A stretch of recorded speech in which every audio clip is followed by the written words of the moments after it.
Bem-vindos ao canal Sejam Santos, onde vamos explorar a vida e as obras dos santos mais inspiradores da história da Igreja Católica. Nós vamos compartilhar suas histórias, seus ensinamentos e seus exemplos de virtudes, esperando que possam nos inspirar a viver de acordo com os ensinamentos de Cristo. Então, se você quer aprender mais sobre esses santos e descobrir como suas vidas podem ser caminhos que nos levam a Jesus Cristo para nós hoje, inscreva-se no nosso canal e deixe o seu like.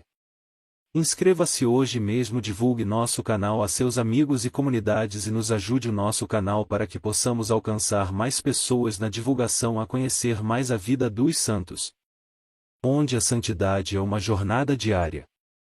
Faça parte dessa comunidade de busca pela santidade.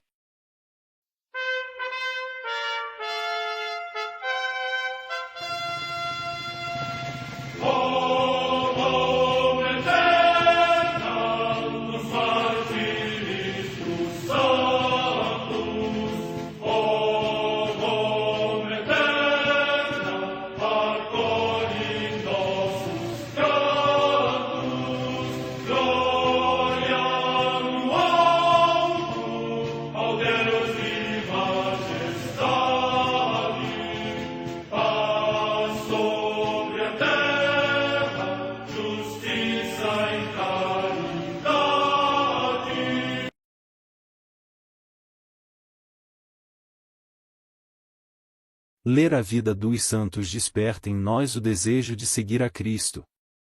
Através de suas vidas podemos aprender as virtudes, a sabedoria e o amor de Deus. Cada santo nos oferece um modelo de vida a ser imitado, como diz São Paulo na carta aos Hebreus, capítulo 12, versículo 1. Estamos rodeados por uma nuvem de testemunhas. A Igreja foi fundada por nosso Senhor Jesus Cristo não apenas como uma instituição, mas uma autêntica família. Os santos mártires, confessores, doutores, as virgens, os santos pastores e todos os demais santos são realmente nossos irmãos que nos precederam no caminho da fé e já estão no céu, para onde também iremos nós, pela graça de Deus. Portanto, sede santos, assim como o vosso Pai Celeste é santo. Mateus capítulo 5, versículo 48. Hoje, dia 1 de julho, celebra a Igreja a vida desse grande santo, Santo Arão, sacerdote da antiga lei. A Santa Madre Igreja celebra também nesse dia os santos.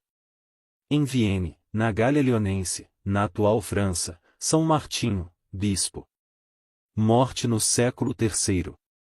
No mosteiro de Brevon, também na Gália Leonense, São Domiciano, abade, que foi o primeiro eremita nesta região e, depois de ter reunido ali muitos companheiros no serviço de Deus, aspirando sempre ao reino celeste, partiu deste mundo em santa velhice. Morte no século V. No território de Reims, na Neústria, também na atual França, São Teodorico, presbítero, discípulo do bispo São Remígio. Morte no ano 533. Em Angoulême, na Aquitânia, também na atual França, Santo Epárquio, presbítero, que passou 39 anos recluso, totalmente consagrado à oração, ensinando os seus discípulos com esta consigna: e a fé não teme a fome. Morte no ano 581.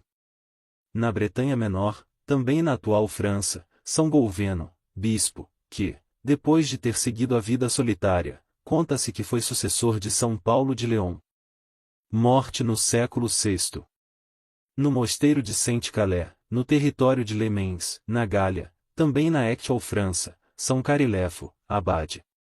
Morte no século VI. Em Londres, na Inglaterra, os beatos George Beasley e Montfort Scott, presbíteros e mártires, que, no reinado de Isabel I, foram condenados à morte por causa do sacerdócio e através de terríveis tormentos alcançaram a coroa do martírio.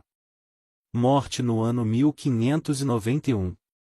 Também em Londres, o beato Tomás Macfield, presbítero e mártir, que, no reinado de Jaime I, condenado à morte por ser um sacerdote chegado à Inglaterra, sofreu o suplício no patíbulo de Tibur, que tinha sido adornado pelos fiéis presentes com grinaldas de flores, como sinal da sua grande veneração.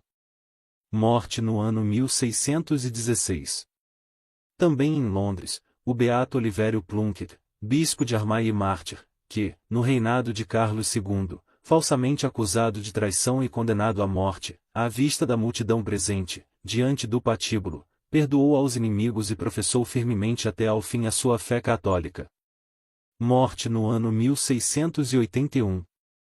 Num barco-prisão ancorado ao largo de Rochefort, na França, os beatos João Batista do Verneuil, da Ordem dos Carmelitas Descalços, e Pedro Arédio Labrou e de Laborderie, cônego de Clermont, presbíteros e mártires, que, durante a Revolução Francesa, foram encarcerados ao mesmo tempo por causa do sacerdócio e morreram consumidos pela enfermidade.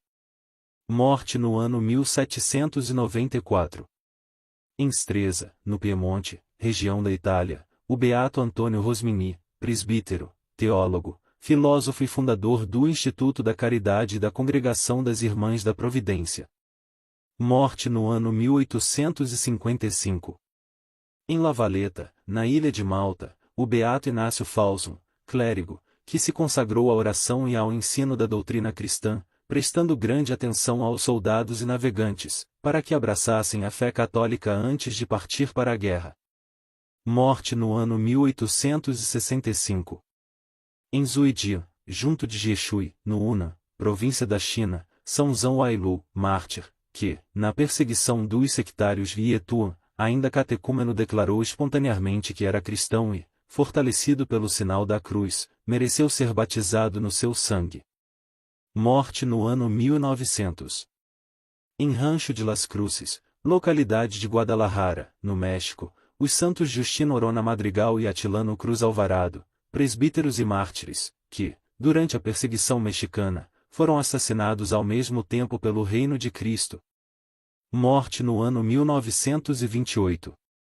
Perto de Munique, cidade da Baviera, na Alemanha, o beato João Nepomuceno Charzan, presbítero e mártir, natural da Polônia, que, em tempo de guerra, morreu no campo de concentração de Dachau por defender a fé diante dos perseguidores. Morte no ano 1942. Vida de Santo Arão, sacerdote da antiga lei. Santo Arão provou sua fidelidade. O dia de hoje celebra uma figura um tanto controversa, dado seu papel no Antigo Testamento e a Arão. Ao mesmo tempo que foi escolhido para ser o porta-voz de Moisés e anunciante dos castigos do Egito, também traiu seu irmão com fofocas e construiu o bezerro de ouro, obra de imoralidade e idolatria. Mas, dado o testemunho que a Bíblia nos dá dele, chamamo-lo Santo Arão. Que lição tem este para nos dar que nos precedeu tanto na fé? Na Bíblia, marcado para grandes acontecimentos. Arão nasceu um ano antes do decreto de morte dos meninos promulgado pelo faraó no Egito, sob o qual nasceu seu irmão menor, Moisés. Por isso, não precisou se esconder ou ser entregue para criar como irmão, permanecendo em casa para ajudar os pais. Era levita de família, como todos de sua casa. Sabia que o príncipe que crescia na casa real do Egito era seu irmão e, quando Moisés cresceu e soube, era o que transmitia os recados de sua família para o mais novo. Quando Moisés matou o egípcio e teve que fugir, não consta que Arão tenha ido com ele, pois as sagradas escrituras narram que o profeta chegou cansado e sozinho junto ao pastoreio de Madiã. É lá que Moisés conhece seu sogro, Jetro, e, com 40 anos, começa uma família longe do Egito. Não se sabe se os irmãos trocavam algum tipo de contato. O próximo capítulo narra, na Bíblia, Moisés diante da sarça ardente, recebendo sua missão de libertar o povo. Já havia se passado 40 anos, e agora Moisés contava com 80. Alegando ser gago para se comunicar com o faraó, recebeu do Senhor a recomendação: e eu sei que Arão, teu irmão levita, é eloquente, eis que ele sai ao teu encontro e, vendo-te, se alegrará no seu coração. Fala-lhe, e põe as minhas palavras na sua boca, e eu serei na tua boca e na dele. Ele falará por ti ao povo, e será a tua boca, e tu dirigi-lo-ás no que diz respeito a Deus. E assim entrarão na história da Páscoa. Passagem pelo mar e fuga do Egito.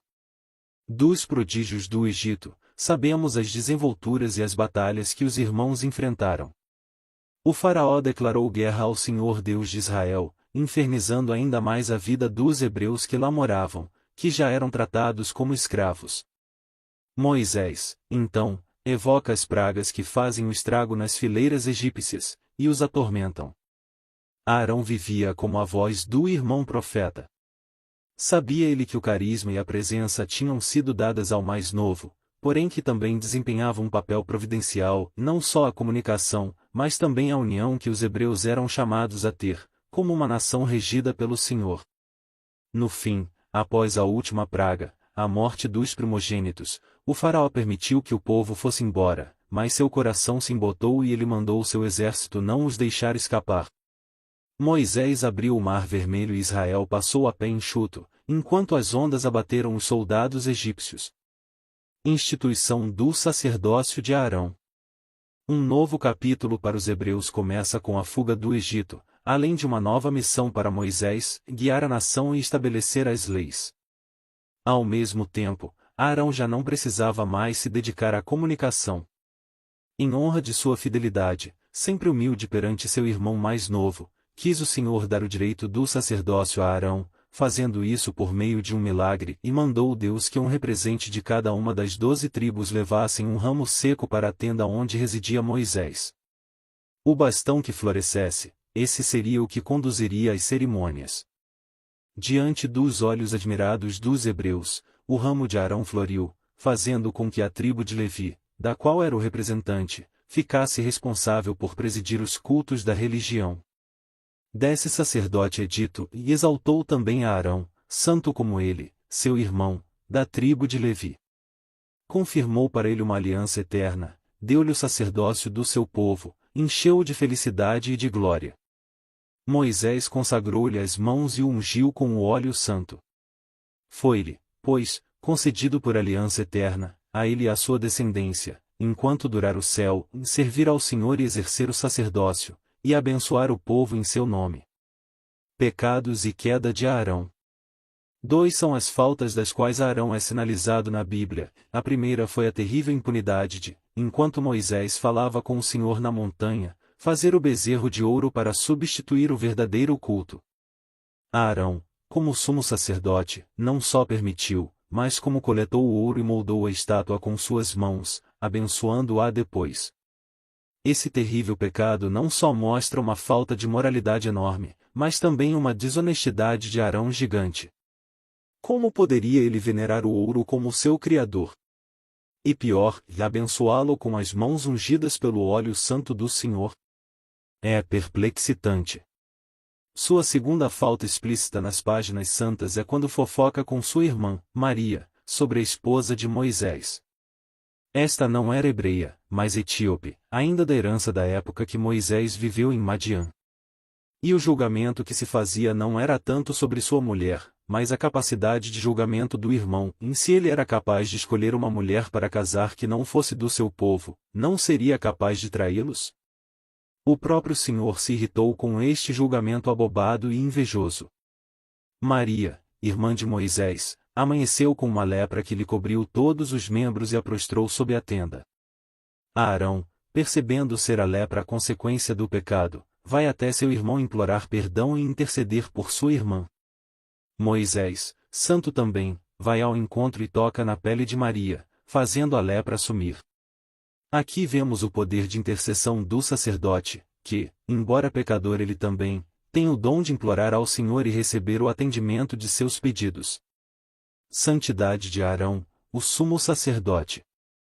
Mas Arão, é dito nas Sagradas Escrituras, fez penitência e viveu na lei do Senhor depois destas quedas. Não significa não ter mais faltas ou pecados, mas sim que fazia o melhor para, na provação que Deus mandava, corresponder com sua vontade em tudo. Um último episódio marcou, junto com Moisés, instado pelo povo que prevaricava contra o Senhor, o profeta dá um golpe na rocha a pedido de Deus, pois, segundo suas palavras, dali sairiam águas abundantes. Porém, tanto Arão quanto Moisés duvidaram, fazendo ser necessário 2 batidas. Por estas suas outras faltas Arão recebeu o veredito de não pisar na terra santa. Aceitando esta punição com humildade, quando chegou no fim dos seus dias, fez conforme o Deus de Israel queria, e Moisés fez conforme o Senhor ordenou, subiram o monte Hor à vista de toda a comunidade. E Arão morreu no alto do monte. Depois disso, Moisés e Eleazar, filho de Arão, desceram do monte, e, quando toda a comunidade soube que Arão tinha morrido, toda a nação de Israel pranteou por ele durante 30 dias. A lição, pois que Santo Arão nos transmite hoje é a seguinte: por mais que nossa conduta não seja perfeita, e que muitas falhas tenhamos no caminho, e até grandes pecados, de tudo pode nos perdoar o Senhor Deus. Ele abençoou Arão com uma vasta descendência, sendo mais ilustre dela São João Batista. Basta que nos arrependamos de verdade e tenhamos sinceridade de coração, e o resto, Deus fará. Santo Arão, rogai por nós.